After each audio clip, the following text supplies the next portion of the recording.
Hi friends, welcome to my YouTube channel QSR GK. साथियों, 7 फरवरी का phase shift साथियों आपका छूट चुका है। साथियों, मैं आपके लिए लेकर आया हूँ 100% रियल और ऑथेंटिक क्वेश्चन जो कि आपकी SSC GD की 7 फरवरी की फेस शिफ्ट में पूछे गए। तो साथियों, यदि आपने 6 से 7 महीने की यदि आप तैयारी की है तो आप साथियों इसमें 60 से 70 क्वेश्चन आप आराम से कर सकते हैं। आज का पेपर साथियों मॉडरेट लेवल का पूछा गया था। तो साथियों, आप चैनल पर नए हो तो चैनल को सब्सक्राइब करिए 100% रियल और ऑथेंटिक क्वेश्चन देखने के लिए। साथियों, SSC GD की एग्जाम में आज की फर्स्ट शिफ्ट में क्वेश्चन पूछा गया था कि राजा राम मोहन राय ने ब्राह्म समाज की स्थापना कब की थी। साथियों, बहुत ही शानदार क्वेश्चन है। साथियों, SSC GD के एग्जाम में अक्सर इस क्वेश्चन को पूछा जाता है।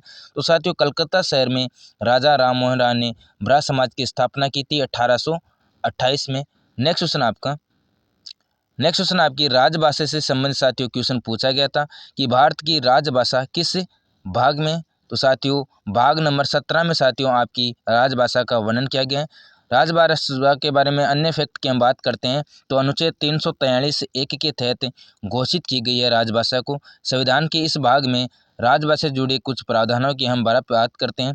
संविधान के भाग 17 में राजभाषा से जुड़े कुछ प्रावधान। संविधान के अनुच्छेद 343 से लेकर 351 तक राजभाषा से जुड़े प्रावधान है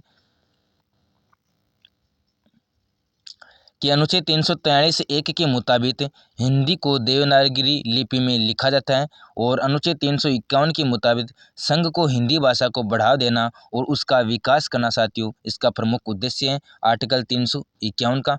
नेक्स्ट क्वेश्चन आपके संशोधन से संबंधित साथियों क्वेश्चन पूछा गया था कि भारतीय संविधान में संशोधन की जो प्रक्रिया है साथियों ये 368 में है बताई गई है। ये अनुच्छेद संविधान के भाग 20 में है। नेक्स्ट क्वेश्चन आपकी एक घाटी से संबंधित क्वेश्चन पूछा गया था कि कांकड़ा घाटी है यह किस राज्य में है साथियों। तो ये हिमाचल प्रदेश राज्य में स्थित है।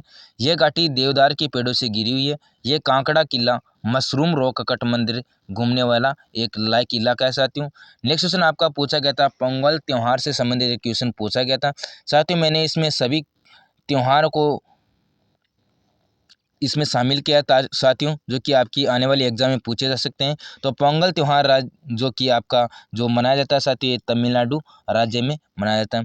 हम बात करते हैं कर्नाटक में जो त्यौहार मनाए जाते हैं साथियों ये यक्षगान हुटारी सुगी कुनिथा और करगा और लांबी त्यौहार साथियों ये कर्नाटक राज्य में मनाए जाते हैं पूछा जा सकता है। नेक्स्ट आपका पूछा गया था कि कथकली मोहिनीअट्टम और कुरावली जो कि आपके केरल राज्य में मनाए जाते हैं। नेक्स्ट आता है आपका महाराष्ट्र राज्य के त्योहारों की हम बात करते हैं तो लावणी टिंडी काला दाई कला और दशावतार साथियों आपके महाराष्ट्र राज्य में मनाए जाते हैं। ओडिशा राज्य की हम बात करते हैं तो गोतिपुआ छाऊ घुमुरू रानप्पा और सांबलपुरी नृत्य जो कि आपके ओडिशा राज्य में मनाए जाते हैं। नेक्स्ट आता है आपकी उत्तराखंड राज्य में साथियों चेपली गढ़वाली कुमायूनी गजरी झोरा और रासलीला साथियों आपकी उत्तराखंड राज्य में मनाए जाते हैं। पंजाब राज्य की हम बात करते हैं पंजाब राज्य में भांगड़ा गिद्ध डफ और धमन और भांड और नाकल त्योहार साथियों आपके पंजाब राज्य में मनाए जाते हैं। साथियों 5 फरवरी की सेकंड शिफ्ट में भांगड़ा नृत्य पूछा गया था।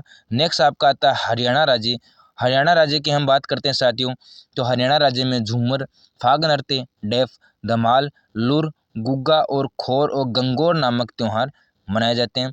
राजस्थान की हम बात करते हैं तो राजस्थान में घूमर चक्री गणगौर झूलन लीला झूमा सुईसीन दफाल और कालबेलिया नामक नृत्य राजस्थान राज्य में मनाए जाते हैं। तमिलनाडु राज्य की हम बात करते हैं तो भारतनाट्यम कुमी कोल्टम और कवाड़ी नृत्य हैं जो कि तमिलनाडु राज्य में मनाए जाते हैं। और उत्तर प्रदेश राज्य की हम बात करते हैं तो नौटंकी जो कि सबसे ज़्यादा आपकी SSC GD एग्जाम में पूछा गया था और रासलीला काजरी और झोरा नृत्य हैं जो कि आपकी उत्तर प्रदेश राज्य में और जेता जो कि आपके उत्तर प्रदेश राज्य में मनाए जाते हैं।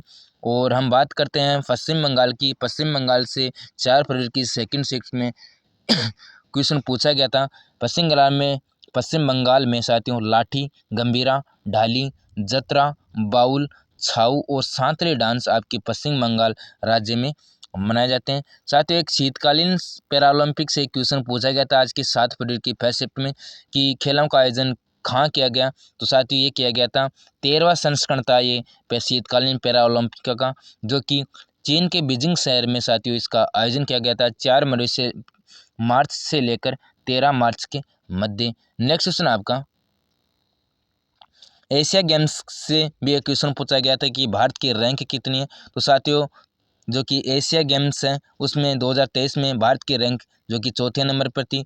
इस रैंक में साथियों इस टूर्नामेंट में कुल 107 पदक भारत ने जीते थे और 28 स्वर्ण पदक, 38 रजत और 41 कांस्य पदक साथियों इसमें शामिल हैं।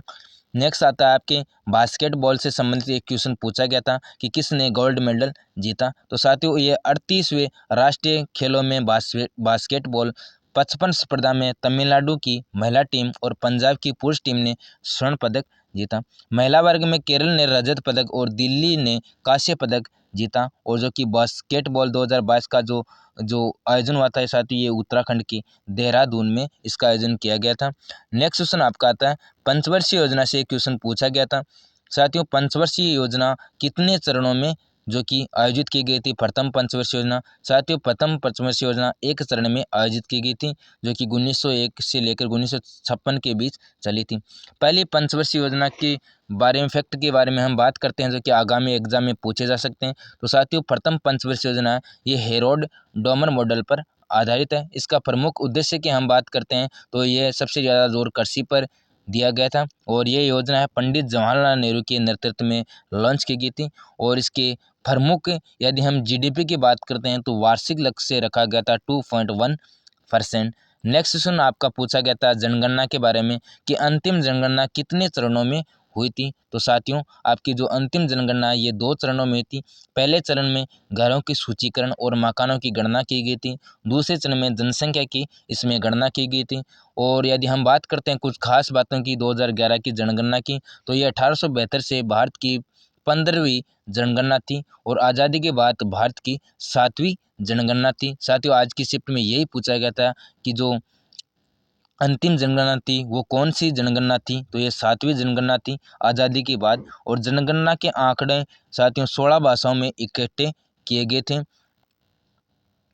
और जनगणना के आंकड़ों के आधार पर भारतीय विशिष्ट पहचान प्राधिकरण ने सभी पंजीकृत भारतीयों को 12 अंकों की पहचान संख्या जारी की थी।